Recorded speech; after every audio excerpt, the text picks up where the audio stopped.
Hello, and welcome back everyone! So after playing around with our pens, let's look up the exercises to get acquainted with the tools and start practicing line work. These exercises are a good starting point from which to gradually and consistently build up from.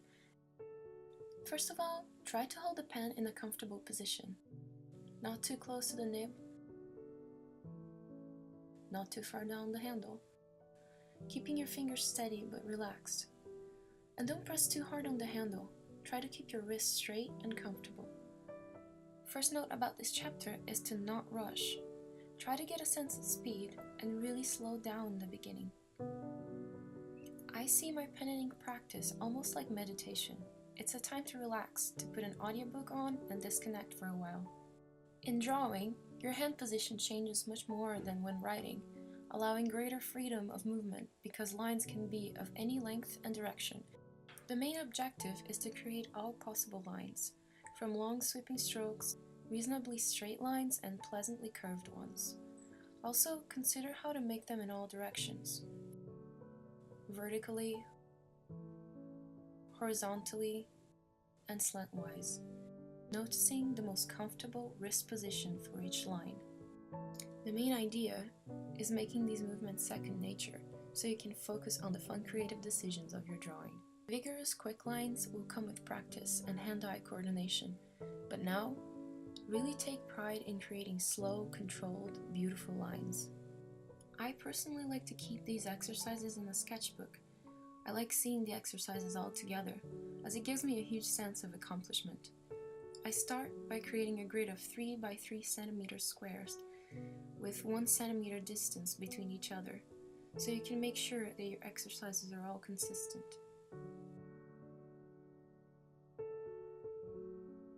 If you are left-handed, like me, remember to reverse the direction of the exercises.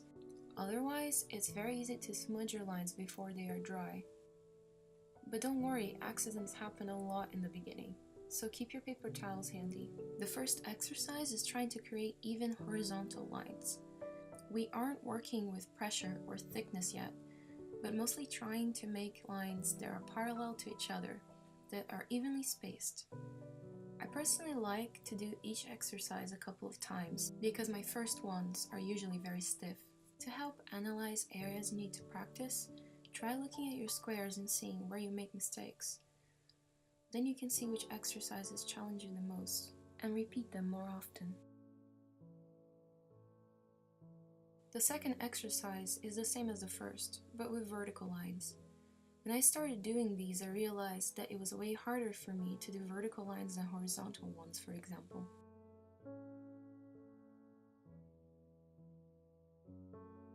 The third exercise is practicing diagonal lines that are against your hand direction.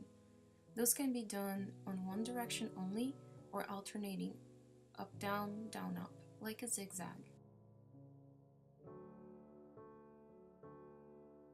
The fourth exercise is a diagonal line practice, but pulling the lines towards your hand direction. I found that one particularly difficult, but also pay attention to the position of your wrist. If it's super uncomfortable, make sure that your wrist is straight. You can turn the drawing surface at an angle, but in the book that is not recommended since it's harder to gauge the even distance between lines. If you're having a hard time aligning the end of the lines, try drawing straight guidelines and using them as a start-stop point. As a side note, you don't have to finish all the exercises in the book to try creating your own ink drawings. This is a practice that supports your regular drawing in sharpening the skill, but control of the pen does take some time, so start having fun straight away. For an extra challenge, try drawing the same without the guidelines, as an angle or with curves. Don't worry too much about the quality of the exercises.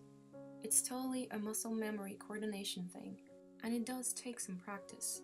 But after practicing every day for a week, I already saw some cool results from my own drawings.